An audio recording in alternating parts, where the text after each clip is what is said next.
Hi, welcome to Max's kitchen. இன்றைக்கி நம்ம பார்க்க போகிறது ஒரு சூப்பரான ரெஸ்டாரண்ட் ஸ்டைலில் மட்டர் பன்னீர் எப்படி பண்ணுறதுன்னு பார்க்கலாம். இதில் ஒரு சின்ன ட்ரிக் இருக்குது. நான் இன்றைக்கி ஃப்ரெஷ் க்ரீம் யூஸ் பண்ணலை. ஃப்ரெஷ் க்ரீம் யூஸ் பண்ணாமையே ரெஸ்டாரண்ட் ஸ்டைலில் நம்மக்கிட்ட இருக்கிற பன்னீரை வச்சு எப்படி பண்ண முடியுங்கிறதா இந்த ரெசிப்பியில் காமிச்சிருக்கேன். கண்டிப்பாக வீடியோவை ஃபுல்லாக பாருங்கள், உங்களுக்கு ரொம்ப பிடிக்கும். ரொம்ப ஈஸியான ரெசிபி. வாங்க எப்படி பண்ணுறதுங்கிறத பார்க்கலாம். நம்ம சேனலை இன்னும் சப்ஸ்கிரைப் பண்ணாதவங்க மறக்காமல் சப்ஸ்கிரைப் பண்ணிக்கோங்க. பக்கத்தில் இருக்கிற பெல் ஐக்கானையும் ப்ரெஸ் பண்ணுங்கள். அப்போ தான் நான் போடுற வீடியோவோட அப்டேட்ஸ் உங்களுக்கு வரும். மட்டர் பன்னீர் பண்ணுறதுக்கு ஃபஸ்ட்டு நம்ம பண்ண வேண்டியது என்னென்னா, ஒரு 2 மீடியம் சைஸ் வெங்காயத்தை இது மாதிரி மிக்சியில் 1-2 போட்டுக்கோங்க. ரொம்ப நைஸாக அரைக்கக்கூடாது, அந்த குட்டி குட்டி கட்ஸ் தெரியணும். அந்த மாதிரி நம்ம அதாவது எவ்வளோ தூரம் பொடிசாக நறுக்க முடியுமோ அவ்வளோ தூரம் பொடிசாக நறுக்கிக்கோங்க. நறுக்கிறதுக்கு உங்களுக்கு டைம் இல்லை அப்படின்னு சொன்னால் இது நல்ல ஆப்ஷன் உங்களுக்கு. ஒன்று ஃபுட் ப்ராசஸரில் போட்டுக்கலாம், அப்படி இல்லாட்டினா மிக்சியில் இந்த மாதிரி லைட்டாக அந்த பல்ஸ் மோடில் ஒரு 3-4 தடவை பண்ணிங்கன்னா அழகாக சூப்பராக உங்களுக்கு இந்த மாதிரி கோர்ஸாக அரைஞ்சிடும். இப்போ இதை நம்ம தாளிக்க ஆரம்பிச்சிடலாம். இப்போ எண்ணெய் ஊற்றிப்போம். மட்டர் பன்னீருக்கு கொஞ்சம் தாராளமாக தான் எண்ணெய் ஊற்றிக்கணும் நீங்கள். ஏன்னா அந்த எண்ணெய் மேலே அப்படியே மிதந்து வரணும் இல்லையா, அந்த மாதிரி இருக்கிறதுக்கு எண்ணெய் கொஞ்சம் தாராளமாக தான் ஊற்றிக்கணும். நான் இதில் ஒரு 5 ஸ்பூன் போட்டிருக்கேன். இப்போ எண்ணெய் காஞ்சிருச்சு. இந்த டைமில் ஒரே ஒரு பிரியாணி இலை. இந்த டைமில் பிரியாணி இலையும் பொரிஞ்சிருச்சு. இப்போ நான் ஆல்ரெடி நம்ம மிக்சியில் நறுக்கி வச்சுருக்கோம் இல்லையா இந்த வெங்காயம், இதை நம்ம சேர்த்துடலாம்.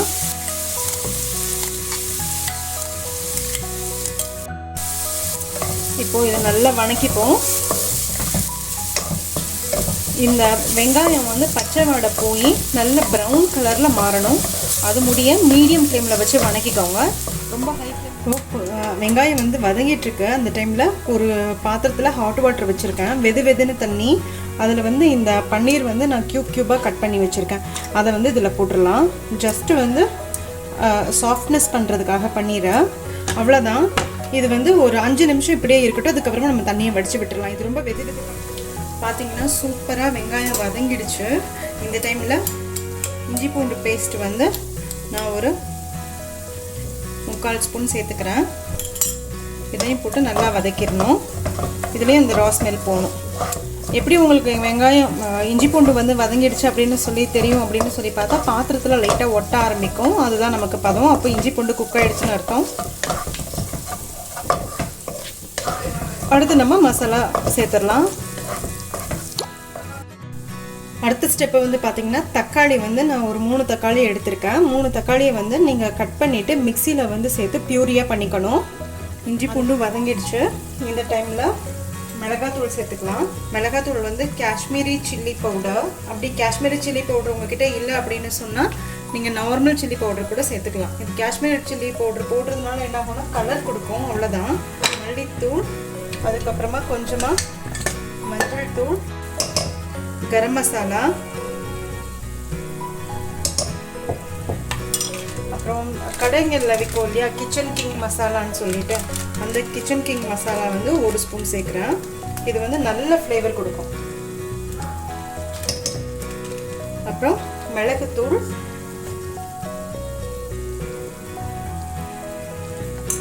அப்புறம் தேவையான அளவு உப்பு. அரைச்சி வச்சுருக்கோம் இல்லையா இந்த தக்காளி பேஸ்ட்டு, இதை போட்டுருவோம்.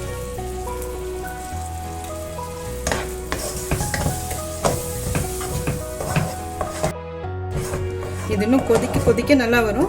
ப்ரிஃபர் நீங்கள் கொஞ்சம் பெரிய பாத்திரமாக எடுத்துக்கோங்க. ஏன்னா நம்ம தக்காளி அரைச்சி ஊற்றிருக்கிறதுனால அது அப்படியே வெளியே சத்துன்னு தெளிக்கும் போது உங்களுக்கு அந்த அடுப்பு மேலே அந்த திட்டு வெளியே இந்த மாதிரி ஓரம் இது எல்லாமே நாசமாயிடும்.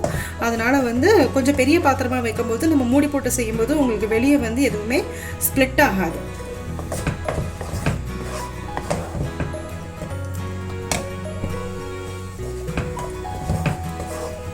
ஸோ இதில் இன்னும் தக்காளி இது இருக்குது. கொஞ்சமாக தண்ணி ஊற்றிட்டு இதில் ஊற்றிடலாம்.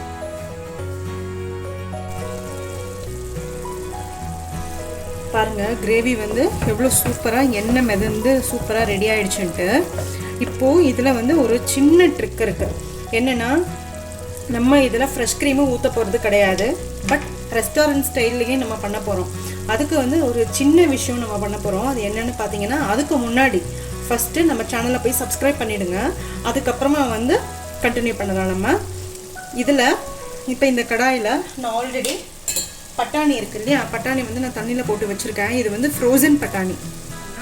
ஒரு மிக்சியில் நம்ம ஆல்ரெடி க்யூபர் ரெடி பண்ணி வச்சுருக்கோம் இல்லையா பன்னீர், அதில் ஒரு 5-6 பீஸ் எடுத்து மிக்சியில் போட்டுட்டு இதை தண்ணி ஊற்றி பேஸ்ட்டாக ஆக்கிக்கலாம். ஸோ இப்போதைக்கு நமக்கு ஃப்ரெஷ் க்ரீம் இது தான். ஃப்ரெஷ் க்ரீம் எப்படி தயார் பண்ணுறாங்க நீங்கள் யோசனை பண்ணி பாருங்கள். பாலில் தான் ரெடி பண்ணுறாங்க. பன்னீரும் பாலில் தான் ரெடி பண்ணுறாங்க. பாலை வந்து திரித்து அதில் உள்ள அந்த ஏடு எல்லாத்தையும் வடிகட்டி தான் பன்னீர். இதோட நெக்ஸ்ட்டு வெர்ஷன் தான் வந்து ஃப்ரெஷ் க்ரீம். அதாவது அந்த ஆடையை எல்லாத்தையும் எடுத்து ஸ்டோர் பண்ணி ஃப்ரிட்ஜில் வச்சுட்டு அதை நல்லா மிக்சியில் நம்ம அடித்தோம் அப்படின்னு சொன்னால் ஒரு க்ரீம் வரும். அதுதான் ஃப்ரெஷ் க்ரீம், ரைட்டா? ஸோ இதை பேஸ் பண்ணியே நம்ம வந்து ஃப்ரெஷ் க்ரீம் ரெடி பண்ணலாம். ஃப்ரெஷ் க்ரீம் வெளியே வாங்கணும்னு அவசியம் கிடையாது. நீங்கள் இந்த டிஷ்ஷை பண்ணுற அளவு நீங்கள் பண்ண பன்னீர் பட்டர் மசாலாவாக இருக்கட்டும், இல்லை மட்டர் பன்னீர், எந்த பன்னீர் கிரேவி நீங்கள் பண்ணுறதா இருந்தாலும் ஃப்ரெஷ் க்ரீம் வாங்கணும்னு அவசியம் இல்லை. உங்ககிட்ட இருந்ததுன்னா யூஸ் பண்ணிக்கோங்க. அப்படி இல்லாட்டினா பிரச்சனையே இல்லை. பன்னீர் இல்லாமல் நீங்கள் பன்னீர் கிரேவி பண்ண முடியாது. ஸோ அந்த பன்னீர்லேருந்து ஒரு 4-5 பீஸை எடுத்து மிக்சியில் தண்ணி ஊற்றி அரைச்சிக்கோங்க. அதுதான் பண்ண போகிறேன். தண்ணி ஊற்றி அரைச்சி எடுத்துகிட்டு வந்துட போகிறேன். அரைச்சிட்டு வந்துட்டேன். இங்கே பாருங்கள் எவ்வளோ சூப்பராக திக்காக நமக்கு ரெடி ஆகிடுச்சுன்ட்டு. ஸோ நம்மக்கிட்ட பன்னீர் கிரேவி வந்து ஃப்ரெஷ் க்ரீம் இல்லாமையே நம்ம சூப்பராக ரெடி பண்ண போகிறோம். இப்போ இதை வந்து நம்ம அந்த கிரேவியில் சேர்த்துடலாம்.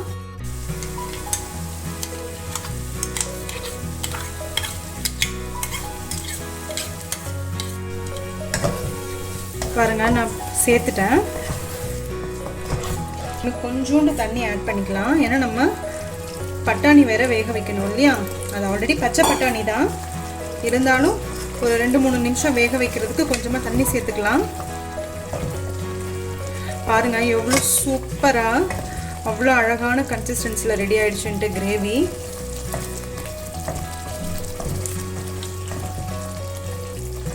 நீங்கள் இந்த டைமில் உப்பு, காரம், புளிப்பு எல்லாம் செக் பண்ணிக்கோங்க. புளிப்பு பத்தலை அப்படின்னு சொன்னால் கொஞ்சமாக தக்காளி அரைச்சி விட்டுக்கோங்க. காரம் பத்தலைன்னா கொஞ்சம் ரெட் சில்லி பவுடர் போட்டுக்கோங்க. பச்சை மிளகாய் கூட நீங்கள் கீரி போட்டுக்கலாம். இப்போ வந்து நான் இதில் பச்சை பட்டாணி இதை சேர்த்துட போகிறேன்.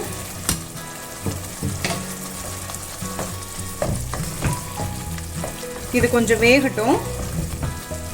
மூடி போட்டு ஒரு 4 நிமிஷம் போல் இதை வேக வைப்போம். அதுக்கப்புறமா நம்ம பார்ப்போம்.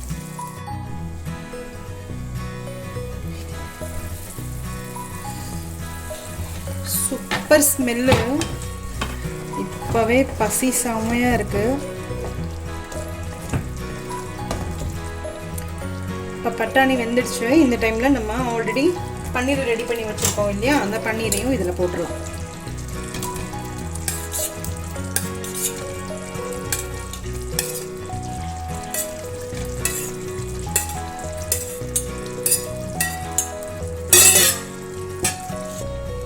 இது ஒரு 4-5 நிமிஷம் நல்லா குக் ஆகணும். ஏன்னா பன்னீர் போட்டிருக்கோம் இல்லையா, அதோட இந்த கிரேவியோட ஜூஸ் எல்லாமே வந்து அந்த பன்னீர் இழுத்துக்கணும். அப்போ தான் பன்னீர் வந்து சாப்பிட்றதுக்கு ரொம்ப நல்லாயிருக்கும். அதனால் ஒரு 5 மினிட்ஸ் வந்து அப்படியே விட்டுருங்க. சிம்லேயே வைங்க, மூடி போட வேணாம். மூடி போட்டிங்கன்னா உங்களுக்கு தண்ணி அதில் வேர்த்து கிரேவி வந்து இன்னும் தண்ணி ஆகிடும். அதனால் மூடி போடாமல் ஒரு 5 மினிட்ஸ் வந்து நம்ம குக் பண்ணிக்கலாம். பாருங்கள் சூப்பராக கிரேவி ரெடி ஆகிடுச்சு. பன்னீரும் நல்லா வெந்துடுச்சு. பன்னீர் கொஞ்சம் வந்து ஃப்ளஃபியாகவும் இருக்குது. பட்டாணியும் நல்லா வெந்துடுச்சு. இந்த டைமில் மல்லித்தலை போட்டுடலாம். உங்களுக்கு வேணும்னா நீங்கள் கசூரி மேத்தி கூட கொஞ்சம் கசக்கி போடலாம், அதுவும் நல்லாயிருக்கும்.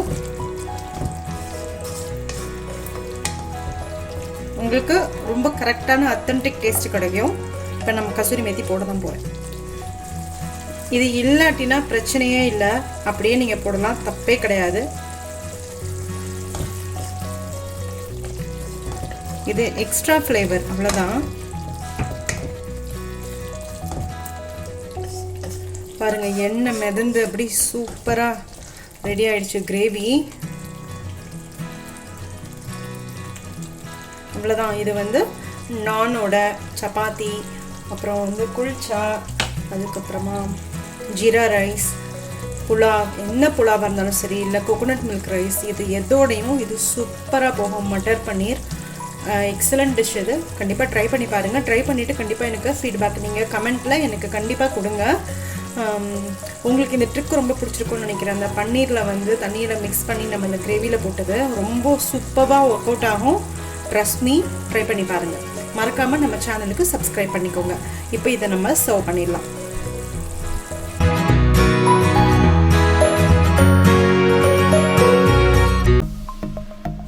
சப்ஸ்கிரைப் பண்ணுங்கள், மறக்காமல் பெல் ஐக்கானை ப்ரெஸ் பண்ணுங்கள். அப்போ தான் நான் போடுற வீடியோஸோட அப்டேட்ஸ் உங்களுக்கு வரும். லைக் பண்ணுங்கள், கமெண்ட் பண்ணுங்கள், ஃப்ரெண்ட்ஸோடு ஷேர் பண்ணுங்கள். தேங்க்யூ.